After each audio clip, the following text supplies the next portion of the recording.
Well, a very frustrating IU report here tonight, a special edition, as we react to Indiana's 73-64 loss on the road to Minnesota.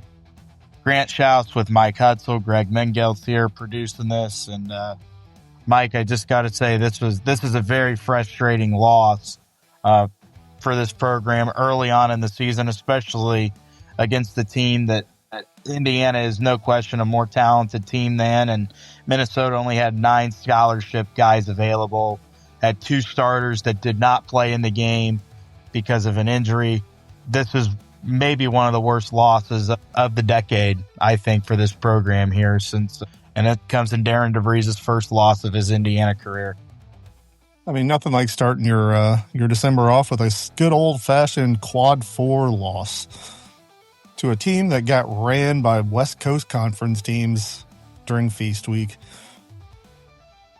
to a team that probably will go 1-19 in the Big Ten, if we're being honest. And it was not undeserved. Indiana played like crap, and welcome to life on the road in the Big Ten. I talked about the barn. I hate the barn. Weird things happen at the barn.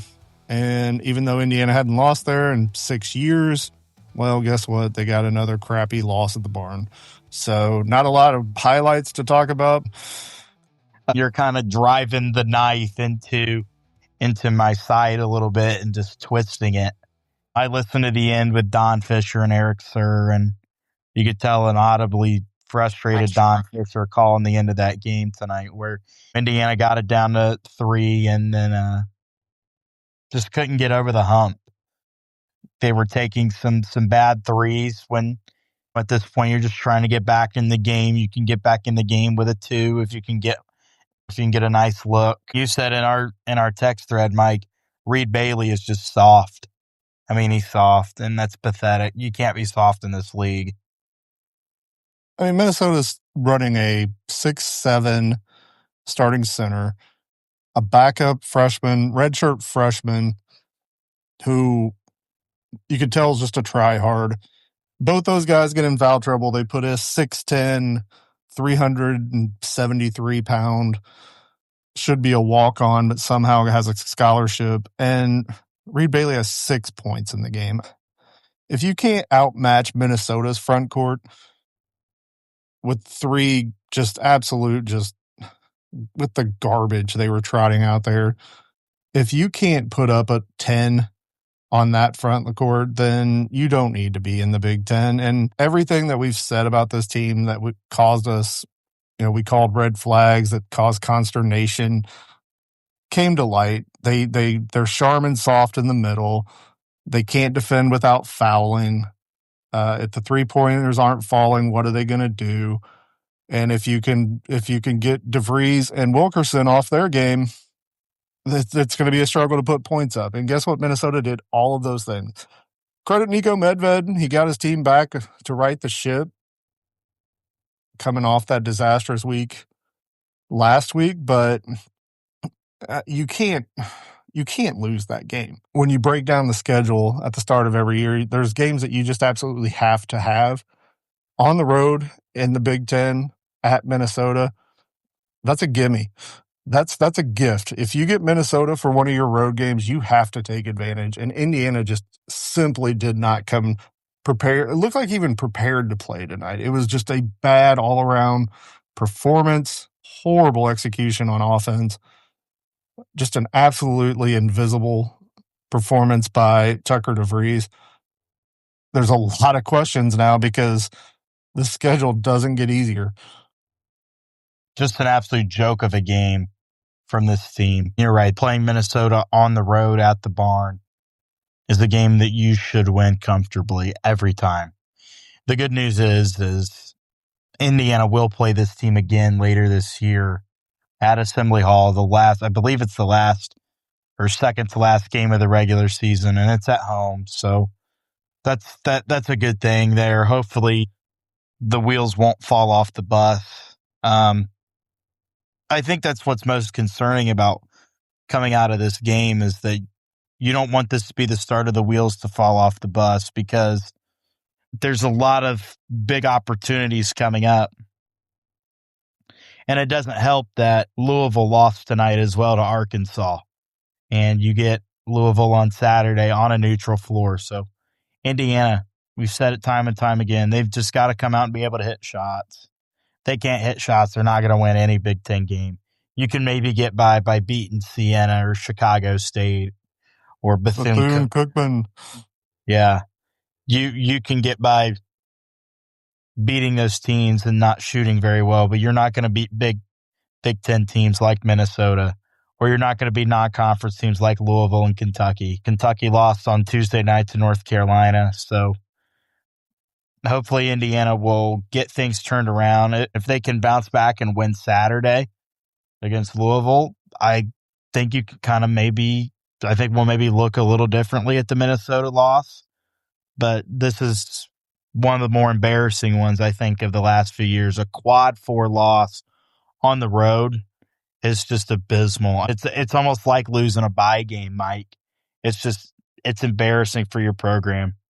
It's as close as you're going to get to a conference game that feels like it should have been a bye game. I don't want to be Mr. Negative about everything. I will say there were highlights. There was a highlight. I felt like Tate and Connerway, in the first half at least, actually played well. Yeah. The offense wasn't there for Wilkerson and DeVries in the first half, and Connerway kind of took it upon himself. He was attacking the basket. He hit 2 threes in the first half. After that, Sisley came in, and Sisley can do some good things when he's on the court, but tonight he just put himself in a position where he couldn't play. He had 3 fouls in just the span of about a minute and a half. When he was on the court, it looked like he played better than certainly Reed Bailey. They debuted the Serbian kid tonight, and he was just completely lost. Guy couldn't guard a tree. Minnesota was just attacking him right off the dribble as soon as he went in. Indiana had a little bit of a lead, and it went away. But I'm just mostly disappointed with DeVries, man. First half. With Tucker? Yeah, with Tucker, yeah. First half, huge moment in the game. I felt like Indiana has run a lead out to 29-22. He gets a steal.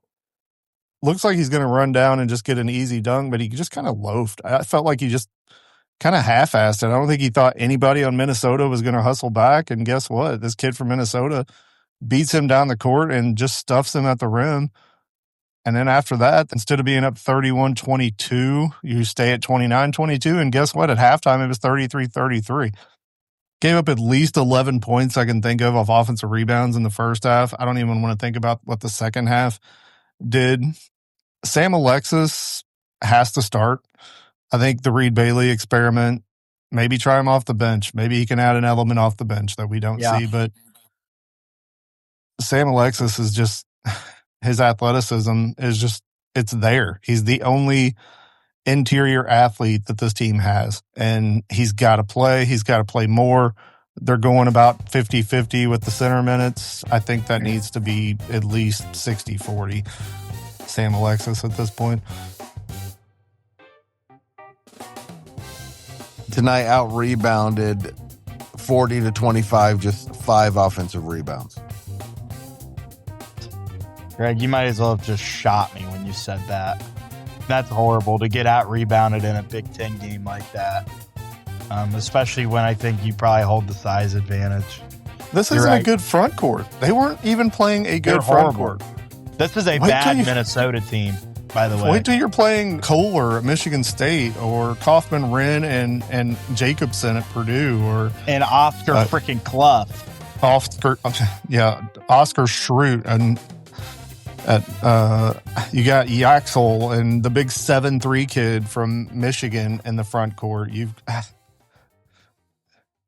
Wisconsin, 4 white guys with a collective 6 vowels in their name on the front court, and they're going to just bully you inside. It was a poorly constructed. It was the things that we were most concerned about, a sample size of exactly 1 Big Ten game. Yeah. For them to come out and say, okay, yeah, this is going to be a problem. I think it's one thing to lose a game like this when you're playing Michigan on the road or Purdue or Michigan State. But Minnesota at Minnesota, this cannot happen. I think you can kind of live with a loss like this where they didn't play well against one of those teams I just mentioned, but inexcusable losing to Minnesota at the barn. Just absolutely embarrassing. And I hope they get some things corrected. The problem is even in their bye games and the non-conference games, they put too much on display for other teams on film. They put too much of their weaknesses on film so far. Kind of their struggle against Incarnate Word and kind of their struggle against Lindenwood. They put way too much on film for these other teams that have good coaches that watch film to go in and pull from and say, hey, we can attack them on. They don't rebound the basketball very well. We can force them to shoot tough shots. They don't want to go to the rim. They want to shoot a bunch of threes. So I think we got some fool's gold there in the exhibition game against Marion because they hit like 15 threes. They just are going to have to hit shots in these games. And we sound like a broken record, guys, but that's just the fact of the matter. Tucker DeVries isn't hitting, you're not going to win. Lamar Wilkerson's not hitting, you're not winning. And you don't want to live and die by the three. Hopefully Indiana can get this thing right with Darren DeVries, and because this is a Mike Woodson, Archie Miller level of loss. And I'm not so sure how much of this is really Darren DeVries' fault. Indiana just couldn't execute tonight, and they got outplayed by a bad Minnesota team. Minnesota was the better team and deserved to win. Well, now the big question is how do they bounce back? This is the first real sign of adversity that this team has faced all year. Mm-hmm. Well, and Don Fisher pointed out on the radio that they've played 12 games together, this group, even going back to when they played down in San Juan, Puerto Rico, and they didn't even lose down there. This is the first time this group has lost since they all came to Indiana. And it's not going to be easier on Saturday. I can assure you of that. They're Louisville coming in off their first loss, but talent-wise, Louisville is leaps and bounds better than Indiana. Other than Tucker, DeVries, and Lamar, I don't know who, if any, would start on Louisville's team from Indiana. No, I agree. Lamar would be tough because they've got Michael Brown Jr., the point guard, the freshman, the phenom, Isaac McNeely, the dead-eye shooter who came in from Virginia, and Ryan Conwell, the Indy kid who played at ISU and played at Xavier. So I don't even know if Lamar would start on that front line. Louisville's going to be better at every position probably. The one thing I could say that's good, but I would have said this about Minnesota, is Louisville does not abuse you in the front court. So maybe the rebounding disadvantage won't be there, but hey, Minnesota had about a D2 front line tonight and absolutely abused Indiana on the board. So I don't really expect to see much improvement on that standpoint either. Yeah, just all around. And I'll say this, a good start to Big Ten play. You wanted to get your leg up in the conference. Next week, you got Penn State. 2 years ago, they curb stomped Indiana at Assembly Hall. And you just can't have that next week against another Big Ten team, another Big Ten program that's like Minnesota. They're not known for their basketball. This is a football school. Maybe. I don't know. They can't even find a coach. So Penn State's coming with some juice for conference play. That's a Penn State program that beat Purdue last year at Penn State. So they know how to win these big games against solid teams. I still think Indiana's a good team. I still think they're capable of winning a bunch of games. But tonight was not one of them, and tonight's not going to win you a bunch of games if you keep playing like that. That's all I've got to say. Turn the page. I'm done with that one.